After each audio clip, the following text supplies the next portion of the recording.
Hello students. तो अपने lecture को आगे बढ़ाते हैं। लास्ट लेक्चर में हमने औसत वेग और औसत चाल के बारे में पढ़ा था। ठीक है, हमने पढ़ा था कि औसत वेग क्या होती है और औसत चाल क्या होता है। ठीक है, आज हम यही कुछ न्यूमेरिकल्स इसके करने वाले हैं जो कि आपकी बुक में दिए हुए हैं। ठीक है, ये न्यूमेरिकल्स हम करेंगे और इसके बाद हम वेग में परिवर्तन की दर को भी पढ़ेंगे। ठीक है, velocity, rate of change of velocity भी हम यहाँ पर आज पढ़ने वाले हैं। तो न्यूमेरिकल देखते हैं। 8.2 जो न्यूमेरिकल दिया हुआ है उसको सबसे पहले तो पढ़ लेते हैं। मैं यहाँ पर लिख देता हूँ 8.2। ठीक है, 8.2 न्यूमेरिकल में क्या दिया हुआ है देखते हैं। यात्रा शुरू होते समय कार का ऑडोमीटर 2000 किलोमीटर प्रदर्शित करता है और यात्रा समाप्ति पर 2400 किलोमीटर प्रदर्शित करता है। यदि इस यात्रा में 8 घंटे लगते हैं तो कार की औसत चाल को किलोमीटर पर आवर में और मीटर पर सेकंड में ज्ञात करें। ठीक है, देखो बहुत सिंपल सा क्वेश्चन है। उन्होंने क्या बोला है कि स्टार्टिंग में जो था, अगर हम यात्रा शुरू होने से पहले, ठीक है, अगर यात्रा शुरू होने से पहले का हम देखते हैं, यात्रा शुरू होने से पहले अब ऑडोमीटर क्या शो कर रहा था 2000 किलोमीटर। ऑडोमीटर क्या होता है पहले तो मैं आपको ये बता देता हूँ। ऑडोमीटर सिंपली एक ऐसा डिवाइस होता है जो कि हमारी गाड़ियों में लगा होता है ना, कि कितने किलोमीटर गाड़ी चली है अभी तक। तो वो जो यात्रा शुरू होने से पहले उनका ऑडोमीटर कितना बता रहा था 2000 किलोमीटर, मतलब अभी तक उनकी गाड़ी 2000 किलोमीटर चल चुकी थी। ठीक है, अभी उन्होंने यात्रा शुरू नहीं की थी। फिर जब यात्रा शुरू की और उसको खत्म की, यात्रा खत्म होने के बाद, यात्रा खत्म होने के बाद ऑडोमीटर कितना बता रहा था 2400 किलोमीटर।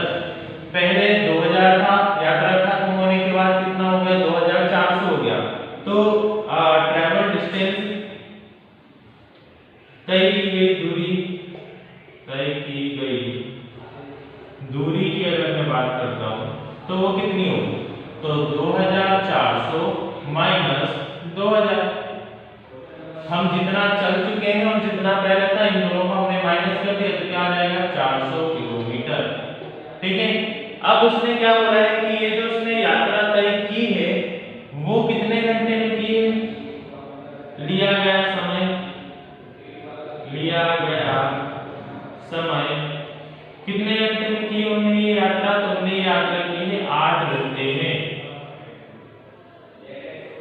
8 घंटे में उन्होंने यात्रा की है। ठीक है, 8 घंटे में उन्होंने ये यात्रा की है। अगर मैं इसकी वेलोसिटी निकालता हूं, या फिर अगर मैं बोल रहा हूं यहाँ पर कि मैं स्पीड इसकी निकालता हूं, एवरेज वेलोसिटी 400 किलोमीटर उन्होंने यात्रा की है। अब मैं यहाँ पर क्या कर रहा हूँ, अगर मैं एवरेज वेलोसिटी निकाल रहा हूँ तो वो क्या होगी 400/8। ठीक है, अब इसको डिवाइड कर लेंगे हम, 8 5 का 40, 0 मतलब 50 किलोमीटर पर आवर। ठीक है, 50 किलोमीटर एक घंटे में वो चले, तब जाकर 8 घंटे में वो कितना चल पाए। तो हमने देखा कि 8 घंटे में वो चल पाए 400 किलोमीटर। 50 घंटे में 1 किलोमीटर, तो आप मल्टीप्लाई करके भी इसको आसानी से निकाल सकते हो।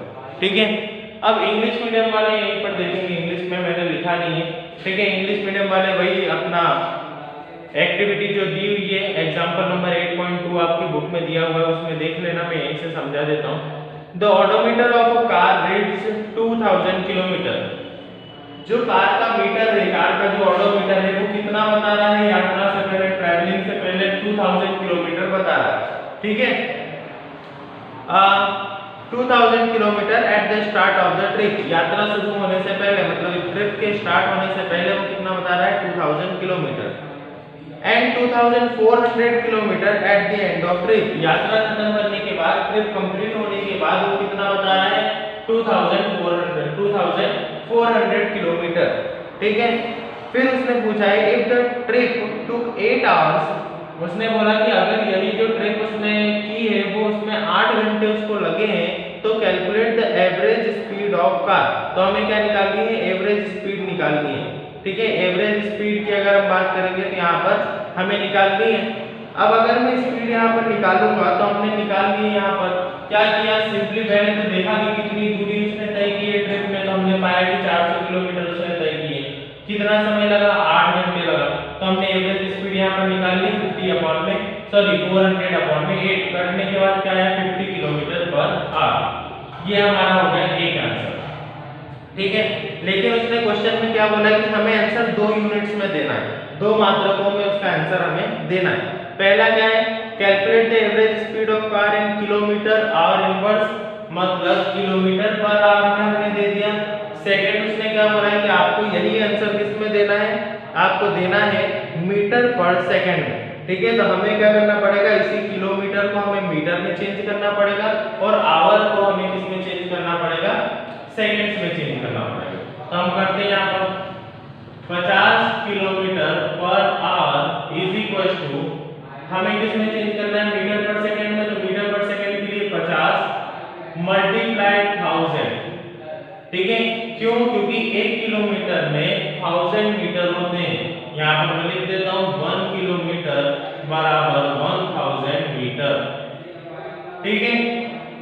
अब पर आवर है तो इसके डिवाइड में आवर को अगर मुझे, घंटे को अगर मुझे सेकंड में चेंज करना है तो मुझे क्या करना पड़ेगा, 1 घंटे में कितने मिनट होते हैं, 60 मिनट होते हैं। तो पहले तो ये मिनट में चेंज हो गया, फिर 1 मिनट में कितने सेकंड होते हैं, 60 सेकंड होते हैं। तो फिर मल्टीप्लाई कर दिया मैंने 60 से। आया समझ में। पहले हमने क्या किया, ऊपर किलोमीटर पर आवर था, मतलब किलोमीटर अपॉन में आर। तो यहाँ पर किलोमीटर को अगर मैं मीटर में चेंज करूंगा तो मुझे 1000 का मल्टीप्लाई यहाँ पर करना पड़ेगा। फिर अगर आवर को मुझे सेकंड में चेंज करना है, घंटे को अगर मुझे सेकंड में चेंज करना है तो मुझे क्या करना पड़ेगा, 60 × 60 का मल्टीप्लाई करना पड़ेगा। मैं यहाँ पर लिख देता हूँ 1 hour is equal to 60 minute और 1 minute is equal to 60 second, ठीक है। अगर यहाँ पर ऐसा किया है 1 0 से 1 0 कैंसिल, यहाँ पर और कैंसिल कर देते हैं 3 से, इसको भी 3 से, 2 5 जा 10 और 2 2 जा 4, 2 5 जा 10, 25 5 जा हो जाएगा 125 अपॉन में 3 3 जा हो जाएगा 9। इसको डिवाइड करेंगे हम, डिवाइड करने पर आएगा 13.9। मैं यहाँ पर लिख देता हूँ, यहाँ पर हो जाएगा 25 × 5 अपॉन में 9 इज इक्वल टू, इसको करेंगे तो 125 अपॉन में 9, डिवाइड करने पे क्या आएगा 13.9 और ये आंसर इसमें है मीटर पर सेकंड, क्योंकि हम उसको किसमें कन्वर्ट कर चुके थे, मीटर में और सेकंड में हम कन्वर्ट कर चुके थे। तो यहाँ पर हमारा क्या आ गया, 2 आंसर्स आ गए। एक आंसर आ गया हमारा किलोमीटर पर आवर में और एक आंसर आ गया हमारा मीटर पर सेकंड में। तो इसको आप नोट कर लेना। अगले न्यूमेरिकल की तरफ हम बढ़ते हैं। अगला न्यूमेरिकल क्या है, 8.3 में क्या दिया हुआ है देखते हैं। Usha swims in a 90 metre long pool, ठीक है। उषा जो है वो तैरना चालू करती है। उषा 90 मीटर लंबे तालाब में तैरती है। वह एक सिरे से दूसरे सिरे तक सरल रेखीय पथ पर जाती है तथा वापस आती है। इस दौरान वह कुल 180 मीटर की दूरी 1 मिनट में तय करती है। उषा की औसत चाल और औसत वेग को ज्ञात कीजिए, ठीक है। चलो स्टार्ट करते हैं इसको भी। इसको मैं रख कर रहा हूं यहाँ पर।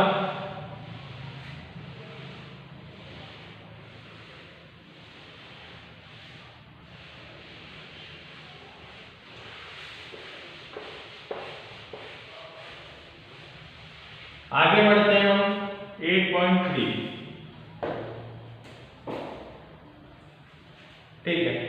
तो अब देखते हैं यहाँ पर 1 मिनट में उषा कितना जा रही है। उसने बोला है कि वापस आती है, इस दौरान वह कुल 180 मीटर की दूरी 1 मिनट में तय करती है, ठीक है। 1 मीटर में जो उसने दूरी तय की है वो कितनी दूरी तय की है, उसने 180 मीटर की दूरी तय की है। अब अगर हम यहाँ पर निकालेंगे वेलोसिटी, अगर हम यहाँ पर निकालेंगे, देखो वेलोसिटी बेसिकली क्या होगा यहाँ पर, वेलोसिटी अगर हम निकालने जाएंगे तो इनिशियल और फाइनल, तो वेलोसिटी तो यहाँ पर है ही नहीं, डिस्प्लेसमेंट यहाँ पर है ही नहीं, ठीक है। तो उनने क्या क्या ज्ञात करने का बोला है, औसत चाल और औसत वेग ज्ञात करने का बोला है। तो औसत चाल हम सबसे पहले ज्ञात करते हैं। एवरेज स्पीड हम क्या करते हैं यहाँ पर गेन करते हैं, फाइंड करते हैं average speed. Average speed is equal to क्या होता है कि आपने कितनी तय की है दूरी, मतलब टोटल डिस्टेंस अपॉन में टोटल टाइम।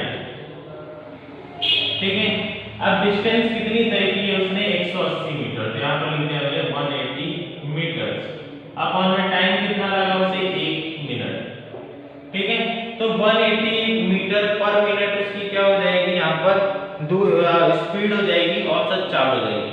अब हमें इसको अगर इसी को मीटर में तो है, मिनट में हमारी कोई यूनिट नहीं होती, हमें इसको अगर सेकंड्स में चेंज करना है तो 1 मिनट में कितने सेकंड होते हैं, तो हमें पता है कि 1 मिनट में होते हैं 60 सेकंड, तो 180 मीटर अपॉन में 60 सेकंड्स, 10 से 10, 6 3 18, तो 3 मीटर पर सेकंड, ये हो जाएगा इसका आंसर।